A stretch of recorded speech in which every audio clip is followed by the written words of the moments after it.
Hi everybody, I would like to welcome you to the last chapter that we'll be covering in Math 142, which is concerned with differential equations and the modeling of physical situations. The basic idea of differential equations is that you're given an equation to solve where one of the variables involves derivatives, and the technique that we'll use to solve these is integration. There's an entire course in the solution of differential equations in many different contexts. We're going to look at the most straightforward context where we can apply all of the things that we've learned in this class to solve some important but elementary differential equations as an introduction to the idea that's the foundation of modern science and engineering. So what is a differential equation? Let's start with an example so I can show you what the features are. So I could write down something like this. dy dx is equal to x squared. What makes this a differential equation is that the variable I'm looking to solve for, which is the function y, when I want to check to see if I've got a solution, I have to take that function and plug it in, which might possibly involve taking derivatives. So as an example of this differential equation having a solution, I could show that y is equal to 1/3 x to the third plus 2 is a solution. So how do I check that this is a solution? Well, first I take the derivative, so dy dx is equal to x squared, and then I plug that in everywhere I see dy dx. And if I saw y's inside here, I would plug the y in. When I do that, what I'll get is x squared is equal to x squared, which is correct. And so this is a solution, because when I've plugged it into the equation, I get an equality. Now, is that all the solutions to the equation? Well, the answer is no. Because any constant that I put here doesn't have to be plus 2. Any constant that I put here, when I take the derivative, is going to disappear. So it turns out that there's an entire family of solutions to this differential equation. So the family of solutions is anything of the form y is equal to 1/3 x to the third plus c. Right? Any function of this form, if I plug it in here, I'm going to get an equality. Let's look at a slightly more complicated example. I could have a differential equation that looked like dy dx is equal to 2y. Now there are no x's in the equation at all. I'm looking for a function that satisfies this equation. We'll learn some techniques for this when we take Math 242, which is differential equations, but we can kind of guess what the solution should be here because I need a function that when I take its derivative is equal to 2 times the original function. You might be able to guess that one equation that has that property would be y is equal to e to the 2x. We could check to see, or you could just believe me when I assert that this is a solution, and we should verify that by plugging it into the equation and see if we get an equality on both sides. So y would get plugged in here, but there's also a dy dx in here, which I could have also written as y prime is equal to 2y. So if I want to check to see if this is a solution, I can't just plug in y, I also have to plug in y prime. Y prime is equal to 2e to the 2x, and now you plug the pieces in. Is 2e to the 2x, remember that's y prime, equal to 2 times e to the 2x? And the answer is yes. So that means that this is a solution to this differential equation. Is it the only solution to the differential equation? And the answer in this case is no, but instead of adding plus c to the side, what we can find out or guess is that the family of functions y is equal to k times e to the 2x, where k is any constant that I choose, is the general family of solutions to the differential equations. You can check that if you like by taking the derivative and plugging in and seeing that you get the same thing on both sides. So at this point you might think, okay, great. You can write down an equation that has derivatives in it, and then once you've got it written down, you can find solutions with techniques that you haven't learned yet, but you can find solutions and plug them in and show that you've got solutions to differential equations. Why would you ever want to do that? And the answer is, the idea of modeling things with differential equations is the core of essentially the entirety of modern science. And the reason is that you're writing down equations that describe how change is related to the function. This is actually an easier concept to show with examples. So let's just write down one of the most basic differential equations there is, which is called the exponential growth equation. The idea here is that I don't just have to write down y is equal to c to the x or whatever for your exponential growth or decay. half-life falls into this, population growth grows into this. I can justify this by writing down a scientific principle and writing it down as an equation involving derivatives, that is, involving change. So let's make an assertion that seems pretty simple.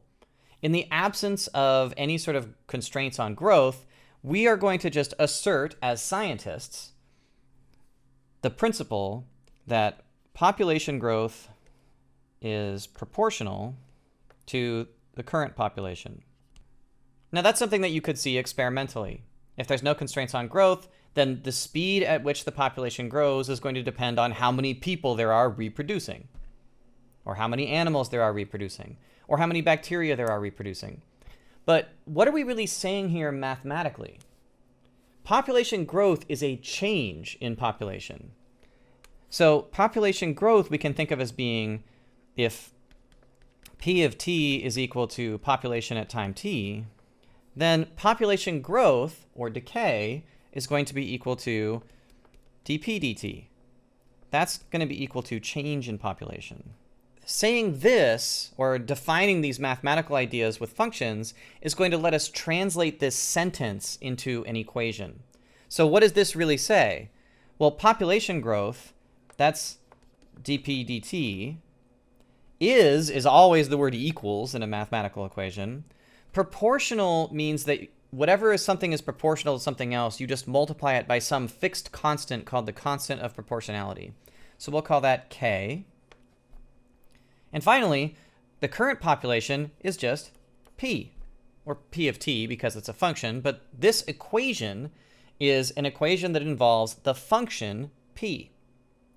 So this is an example of the most straightforward kind of differential equation we can write down, and the motivation for writing it down comes directly from biological science. In fact, this is the same equation that dictates half-life. So that's one thing that we could write down. We start with a sentence that's a principle, and then we write down a model for that sentence that's a differential equation. Before we start showing techniques, I want to show you another example of how you could take an observed scientific principle and write it down into an equation that involves derivatives. So this is a very famous one called Newton's law of cooling. And what it says is the rate of change of an object's temperature is proportional to the difference between the object's temperature and the ambient temperature, which you can think of as the temperature of the room. Now this might seem like a little jargony, but the basic idea here is if you put a cup of hot coffee down on a table, the coffee cools down. When the coffee is a lot hotter than the room, it cools down very quickly. But as time goes on, and the difference between the coffee's temperature and the room's temperature gets smaller and smaller, that rate of cooling diminishes. So the coffee doesn't heat up or cool down based on what its temperature is. It heats up or cools down at certain speed based on what the difference is between its temperature and the space that it's surrounded by. Now, there are some assumptions that you make here that when you're writing this down as a differential equations model, typically, you have to make explicit, such as the temperature of the room does not change in relation to the change in temperature of the object that you're studying. Now, that's not true in practice, but usually the surrounding space is so big compared to the object you're studying that it doesn't matter. So how can we take this and translate it into a mathematical equation that is a differential equation? Well, again, we can go through this and we can identify all the parts of the equation. The rate of change of an object's temperature. So I could say capital T is temperature. So D capital T, D little t means change in temperature per time. That is the rate of change of the temperature of the object. Is equal to, where did the equals come from? Well, there's this is right here. That's equal to. Proportional means that we've got some constant of proportionality, which we could call K, times the difference between the temperature of the object and the temperature of the room that surrounds it. T minus A, where A is the ambient temperature. And that's a constant. So this differential equation is what we mean when we say Newton's law of cooling. It's both of these things. It's the physically observed model and also its translation into this mathematical statement about the relationship between the derivative of a function and the function itself. You can see why differential equations are the core language of science if you recognize that how fast something changes really depends in most cases on whatever its current value is. And that's what you can capture with differential equations. So this was the key to unlocking physics of motion, for example.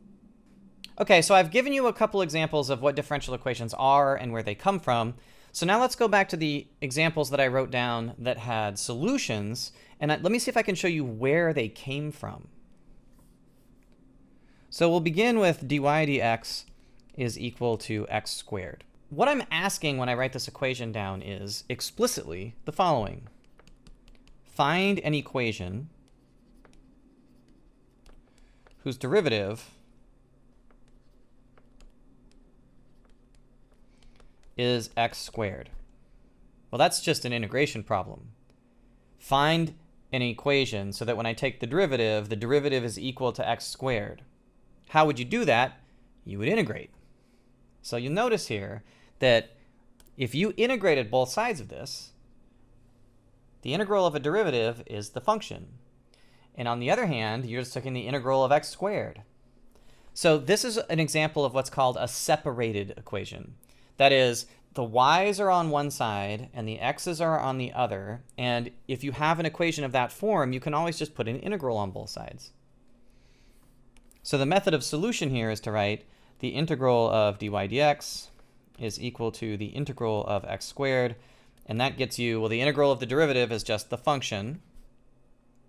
And the integral of x squared, well, that's 1/3 x to the third plus c. It's a basic integration problem that we've been studying this entire semester. Now you can check your answer by taking the derivative and verifying that the derivative of this function is equal to x squared, which it pretty obviously is. Here's a more complicated example. dy dx is equal to 2y. Now here, I can't just put an integral on both sides because I don't actually know what the function y is. So if I integrate both sides, it's not going to help. So the basic technique here is I want to try to sort this integral into a side of the equation that has x's dx and a side of the equation that has y's dy.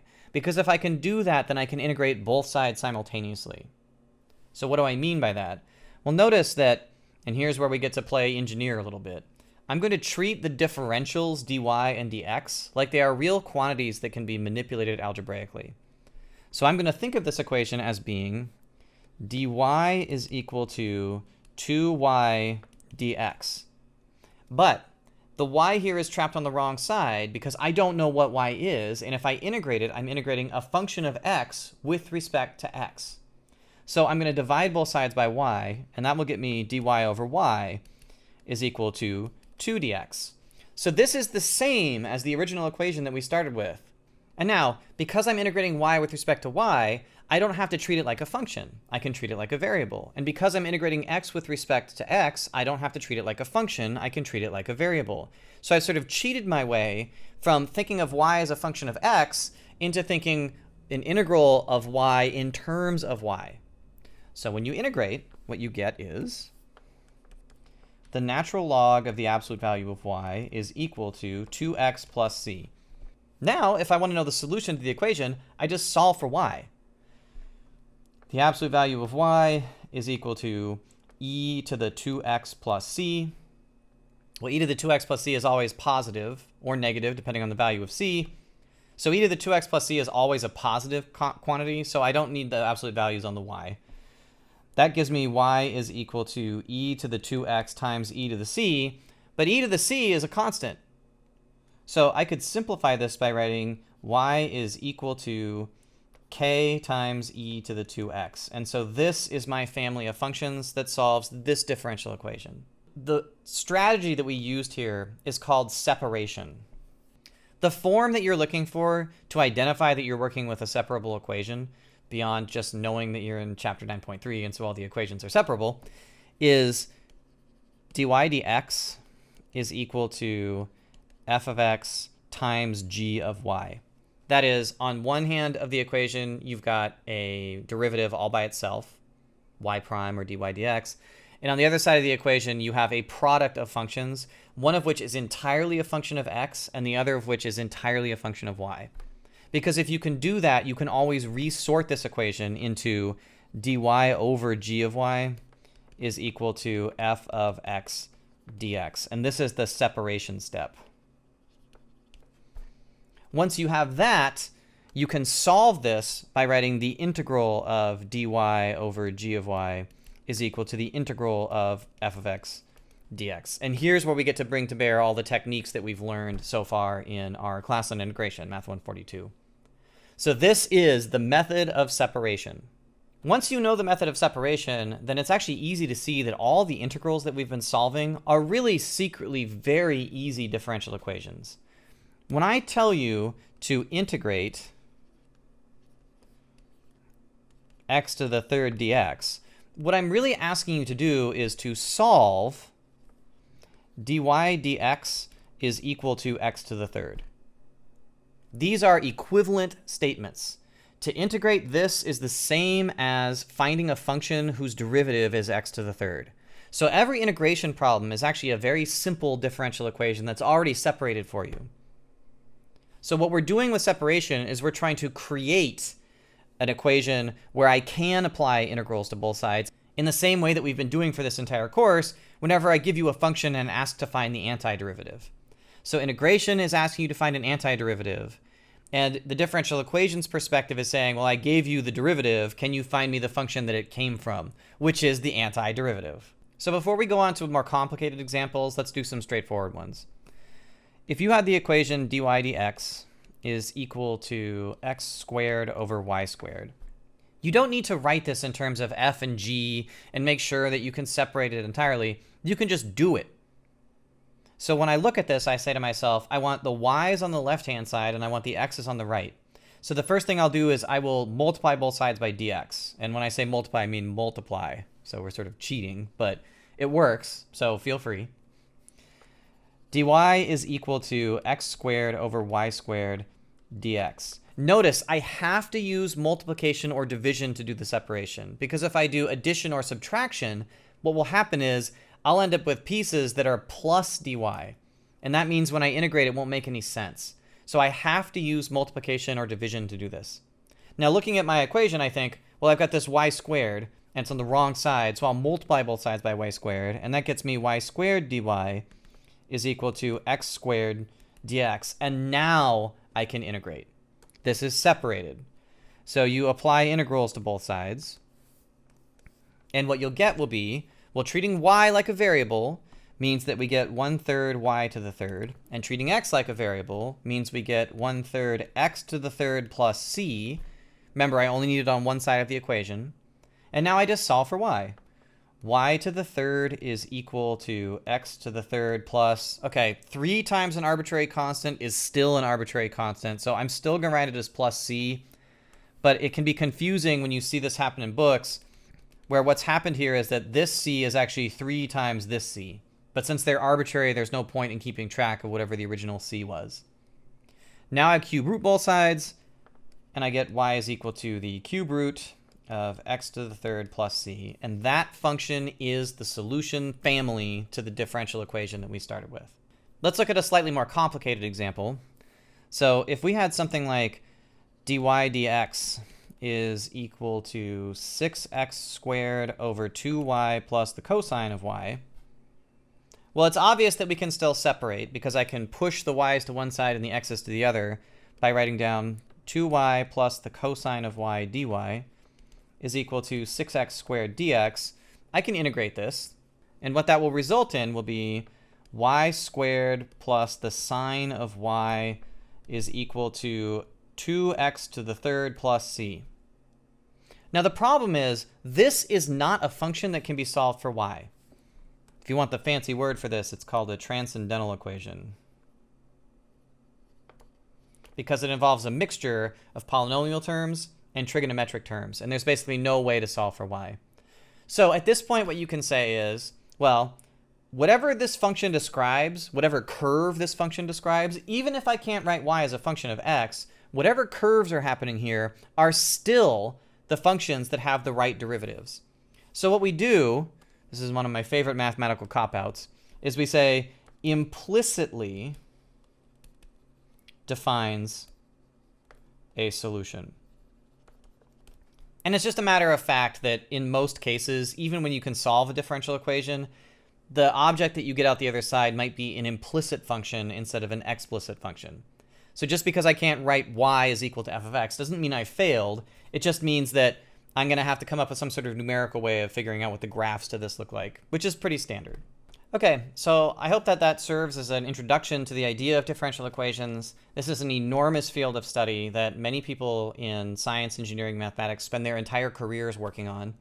And we're not going to be able to cover more than about the basics here, but even separable differential equations gets you access to an enormous number of modeling problems that come from physical situations. And then hopefully you'll run off and do some exercises before we get into how to apply these ideas to physical situations. All right. See you next video.